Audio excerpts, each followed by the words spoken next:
Oh, howdy all, grab yourselves a beer, it is time for some Path of Exile discussion. Now you may have seen the video that I've got currently up on the screen at the moment, which is my Cobra Lash Poison Assassin. I wanted to talk how you would adapt this build if you wanted to use the skill Venom Gyre instead. Now Venom Gyre is one of the other new poison oriented skills that's been added to the Blight League. Venom Gyre is a little bit different mechanically. Where Cobra Lash has chain implicitly in it, as well as 40% chance to hit, 50% physical conversion to chaos, lots of added chaos, and lots of base damage, Venom Gyre relies upon hitting more than once. It has even more added attack chaos damage than Cobra Lash does, but it has lower base damage. So you'll see that it's got 103.7% as opposed to the 125.4% that is present on the Cobra Lash skill. Venom Gyre partially makes up for this by having the projectiles return to you. When they're returning, they deal 75% less damage, and they pierce all targets, and they get stored up around you and can be fired off for up to 12 seconds when you use whirling blades. So the idea with using Venom Gyre is that you run through the map. When you're fighting packs of trivial monsters, you throw Venom Gyre at them. Ideally, you'll be using fork support, and so you hit lots of them.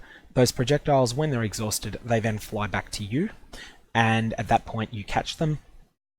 And then when you come across a rare monster that's particularly tanky, or a rogue Exile or something like that, and you need some burst damage, you use whirling blades from point blank range, and your whirling blades disgorges all of the caught Venom Gyre blades that you've got around you, and does massive damage, in theory at least, to the big tanky target. So, the poison chance on hit is still there, 40%. You've still got 50% physical to chaos conversion. So for that reason, the core damage mechanics remain the same. You don't really need to scale damage in any different ways. However, it becomes even more important that when you bring, and I'll bring up Path of Building to demonstrate exactly what we're talking about here, it becomes even more important that you scale your poison duration through Noxious Strike. So Noxious Strike means you're even more locked into the assassin. There's a lot of talk with the Cobra Lash version of this build that people think that the Deadeye is perhaps even a better choice of ascendancy than the assassin, and if not, at least it's going to be competitive. However, I feel that the Venom Gyre version absolutely relies upon Noxious Strike in a way that the Cobra Lash version doesn't.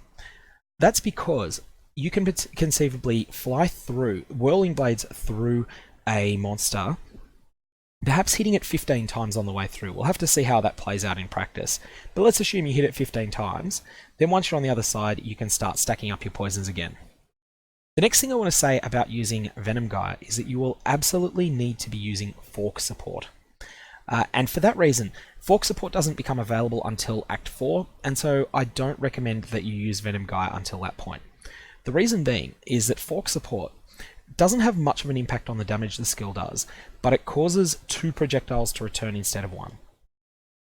If a projectile doesn't have any ability to pierce, doesn't have any ability to chain, then and doesn't have any ability to fork, when it hits an enemy, it will just return straight to you, and you'll lose most of the value that you get from the line, which I will just quickly bring up.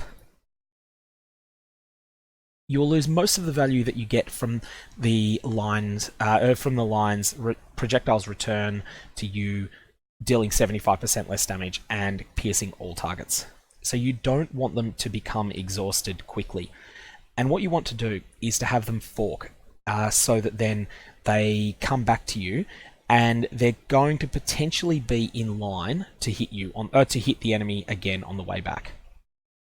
They deal 75% less damage, but it stacks up an extra poison for the purposes of Noxious Strike, and this also, I believe, will make Toxic Delivery an even better choice than it is on the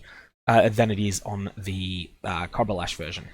So again, bringing up the Path of Building side of things, Toxic Delivery being here, giving you, it's more the crit side of things, but it causes you to be, to be stacking up so many more crits on an enemy so quickly that you will be getting a lot of crits. And so I think Toxic Delivery becomes mandatory as well on a Venom Gyre based assassin.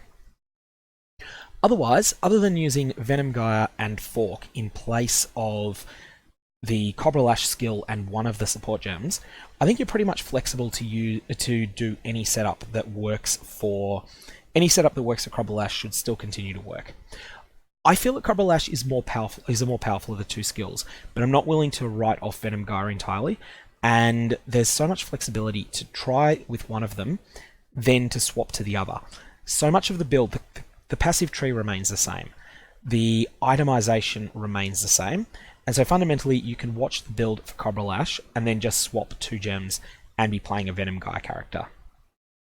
Lastly, there is the option of running Plague Bearer as well. I'm not sold on this skill, but by all means, give it a try and prove me wrong. If you've got any other questions about running Venom Gyre, definitely fire them away in the comments below. Otherwise, I hope you found this useful and hope you have a good one.